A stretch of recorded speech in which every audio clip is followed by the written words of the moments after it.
In this video, we're going to be talking about how to interpret the derivative based on a real-world context. So interpreting derivative basically means that we're going to verbally express what the derivative represents, and we'll be looking at a variety of real-world scenarios. When interpreting a derivative, we are going to use this acronym TNIDU to help us remember the parts we need to include in our explanation. So there's a mnemonic device here that we can use to help us remember this. So the narwhal is diving underwater. And basically what those letters stand for is T is for time. We're always going to talk about what value of time we're looking at. Noun, basically what is the problem talking about.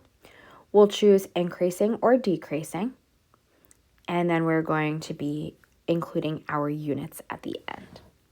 So just so we know, when we're doing increasing or decreasing, we will be choosing one.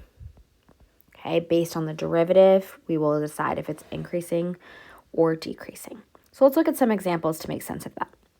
Number 1 says, as it rains, a circular puddle forms. Let A of t represent the area of the puddle in square inches as a function of time, t, in seconds. Explain the meaning of A prime of 10 is equal to 0.8. Okay, so we know that we are talking about a derivative here. We can see our prime symbol. That's telling us that. And we know our unit of time is seconds. So let's start off by using the acronym. The first thing is T. So I'm going to say that at T equals 10 seconds. Next is our noun. What are we actually talking about in this problem? And we're talking about the area of a puddle. Okay, you could also say the area of a circular puddle. And now we have to decide, is it increasing or decreasing? Since the derivative is positive, right, we can see that A prime of 10 is positive 0.8. We are going to say that the derivative, or that the area of the puddle is increasing. So the area of the puddle is increasing.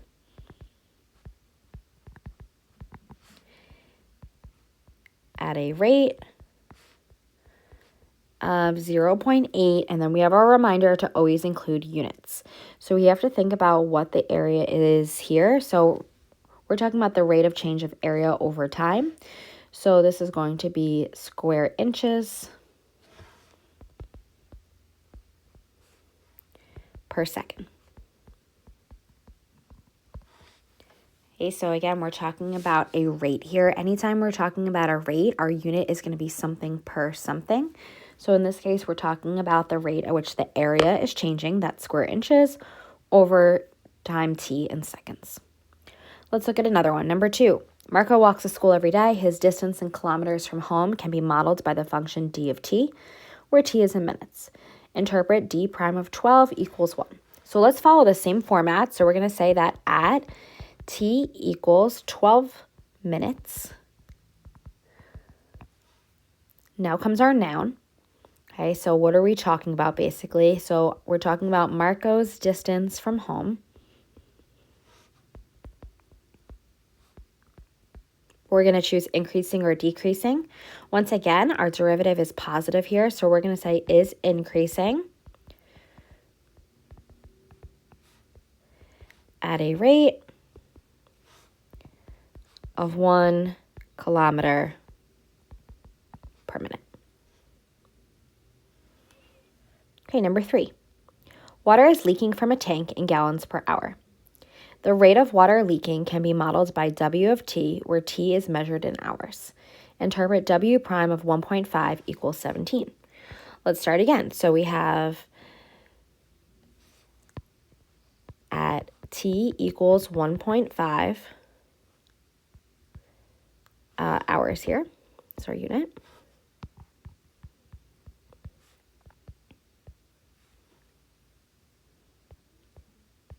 The rate at which water is leaking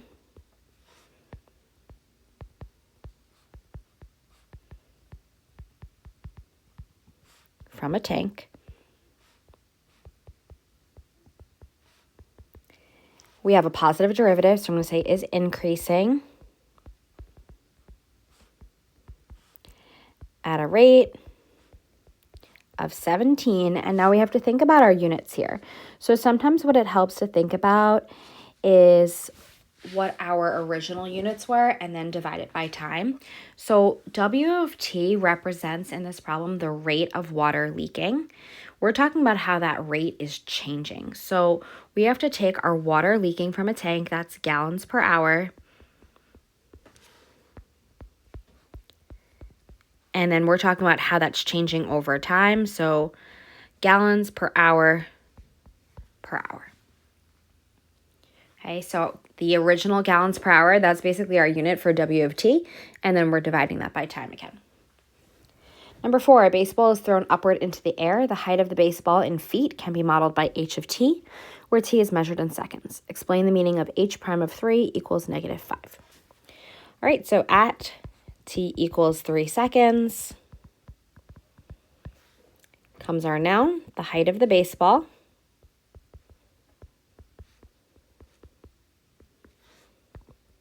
And finally, we're seeing an example here where our derivative is negative. So I'm going to say the height of the baseball is decreasing by 5 feet per second.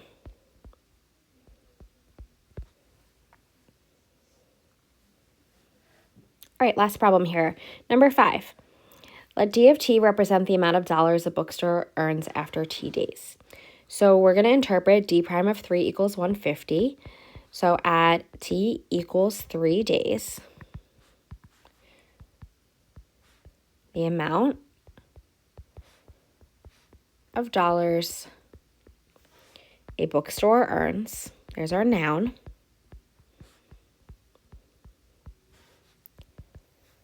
is increasing